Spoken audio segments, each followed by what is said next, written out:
We should always try to improve, not giving in to the kind of fear shown in people who have never attempted what they want to do in life.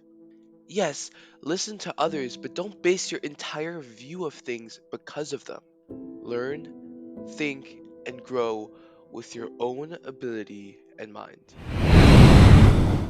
The Mokoko tribe lived on the wrong side of the island of two faces.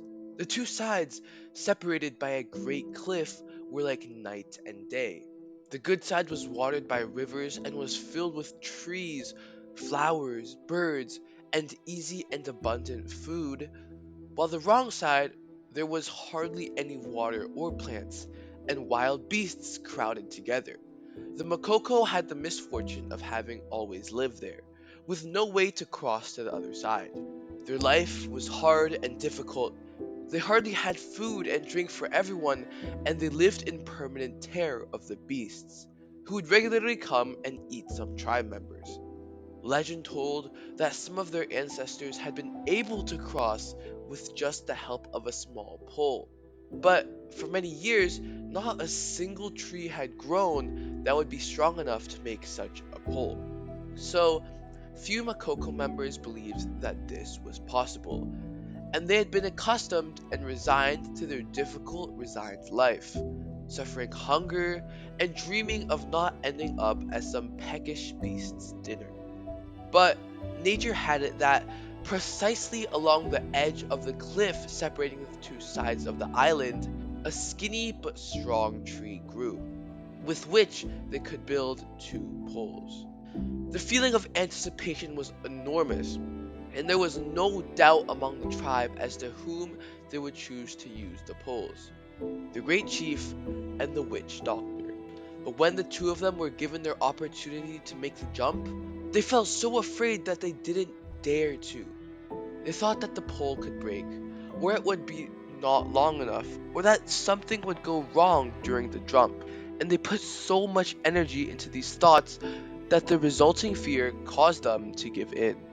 And when they saw that this could lead to them being teased and taunted, they decided to invent some old stories and legends about failed jumps to the other side. And they told so many of these tales and spread so many that there were no Mokoko members who didn't know how reckless and foolish you would have to be to even attempt the jump. And there lay the poles, available to anyone wanting to use them, but abandoned by all, because taking up one of those poles had become a dint of repetition, the most unbecoming thing a Makoko could do. It was a betrayal of the values of suffering and resistance which so distinguished the tribe. Into that tribe were born Naru and Nariki, a pair of young hearts truly wanting a different life, and, encouraged by the strength of their love, one day decided to take up the poles. Nobody stopped them, but everyone did try to discourage them, trying to convince them of the dangers of jumping, using 1,000 explanations. And what if what they say is true? Wondered the young Naru. Don't worry, why do they talk so much about a leap that they've never done? I too am a bit scared, but it doesn't look so difficult, replied Ariki, ever determined.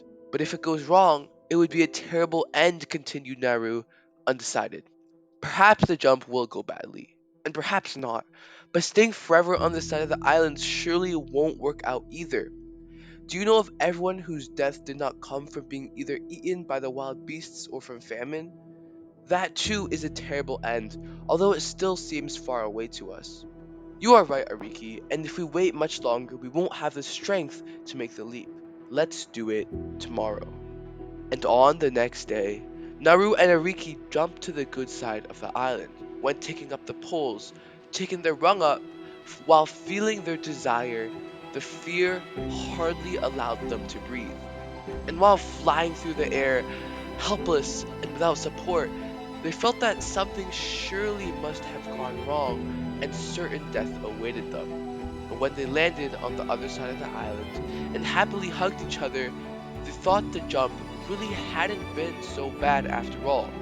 And as they ran away to discover their new life, behind them they could hear a like a whisper choir, it was just luck. Well, maybe tomorrow. What a terrible jump. Had it not been for the pole. And Naru and Ariki understood why so few people took the leap. Because on the bad side of the island, you only ever heard the resigned voices of people without dreams. People filled with fear and despair. People who would never jump.